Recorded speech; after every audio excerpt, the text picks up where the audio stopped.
Hi everyone! Welcome back here in my kusina at ngayon very excited akong i-share yung aming kaldereta recipe. Matandang recipe na to guys, galing pa to sa baul ng papa ko at sabi niya niluluto nila to panahon pa ng mga Hapon. So if you want to see our family version of this dish, just keep on watching.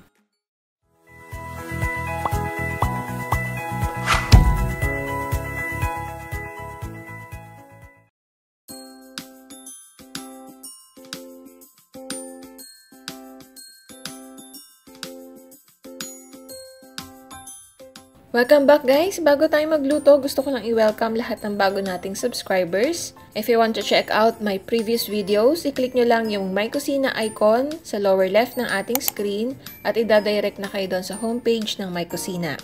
Maraming salamat ulit at ngayon naman, magluto na tayo. Ihanda na natin yung mga ingredients natin. Nagdikdik lang ako dito ng paminta. Kailangan natin ng 2 pouch ng tomato sauce, pero 1 kalahati lang yung gagamitin natin dito. Siling Taiwan, sibuyas, at kamatis. Now, meron ako ditong isang buong manok, pinachop ko siya kasi laki nung sa pantinola. Sa isang mangkok naman, pinaghalo ko lang yung 1/4 cup of rum at 1/4 cup of soy sauce. Tapos, i-chop na natin yung sili natin. Na kung gusto nyo medyo maanghang siya ng konti, gawin yung 4 na piraso hanggang 5 piraso ng sili.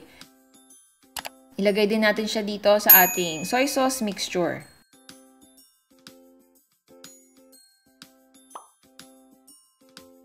Same with dun sa ating paminta.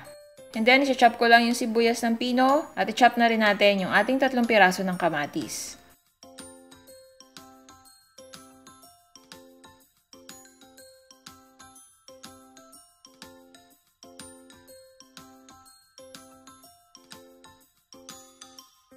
Iprito lang natin to ng konti. Hindi natin siya kailangan lutuin all the way.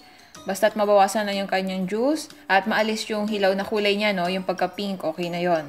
Now, medyo maaksaya lang to sa mantika na nasa sa inyo na yon kung gusto nyo magbawas or mag-adjust. Itong step na to, napaka-importante nito guys kasi nga naiiwasan natin yung madaling pagkapanis ng ating mga niluluto, lalo na kung may sarsa. Pwede nyo ring itry gumamit ng baka. Masarap siya, no? Ang piliin nyo lang na part is yung tinatawag na kalitiran. So, meron din akong ganung recipe. Ilalagay ko yung link sa baba, sa description box. Pwede rin naman to sa baboy, basta't piliin nyo yung buto-buto. At ang pinaka-the best talaga para sa recipe na to is yung kambing. Ito yung kinalakihan ko, no, na laging pinaluluto ng mga kaibigan ng papa ko sa kanya, yung kalderetang kambing. At ngayon naman, maggisa na tayo. Kailangan din natin ng 1 buong bawang. I-chop lang natin yan. Now, sa pagluluto ng father ko, sa na-observe ko sa kanya, dito sa putahe na to, ginigisa niyang maigi yung bawang bago niya ilagay yung sibuyas. At ganun din, yung sibuyas, kailangan gisadong maigi. Yung medyo brownish na, yung gilid ng sibuyas, bago ilagay yung kamatis. At same with the rest, kailangan din nating igisang mabuti yung ating kamatis bago natin ilagay yung ating tomato sauce.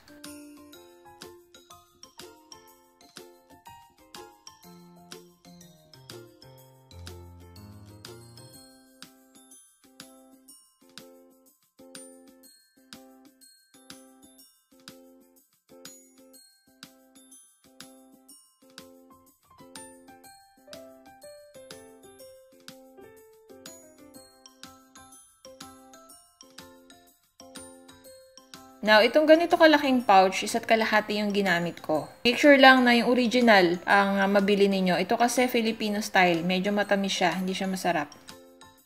Lutuin lang natin to ng mga 1 minuto hanggang sa medyo makintab na ng konti yung tomato sauce natin. Katulad yan, bago natin ilagay yung ating manok.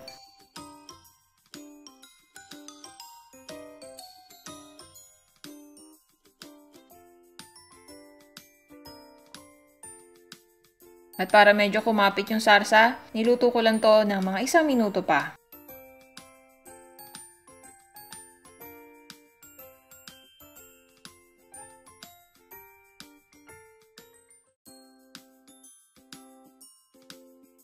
And then, hininaan ko yung apoy, no guys.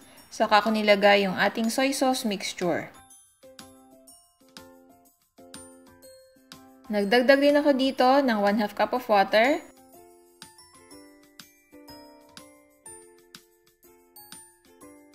At haluin lang natin siya ng konti at kailangan natin siyang takban. Now, simmer lang natin to in low heat. Kailangan mahina lang ang apoy. I-check din natin to time to time, tapos haluin natin siya ng konti para hindi siya manikit dun sa ilalim at masunog.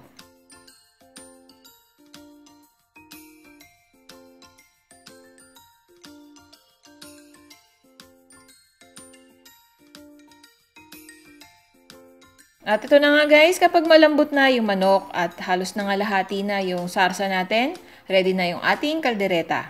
Super sarap nito guys, promise no. Ito yung tipo ng ulam na talaga namang hindi ka magsasawa kahit busog na busog ka na. Sana matry nyo to. And so that's it, our family version of kaldereta. And I hope I was able to share something good and helpful. If you have request dishes, just comment it down below and I'll try my best to cook it for you. Thanks for watching and see you again on my next video.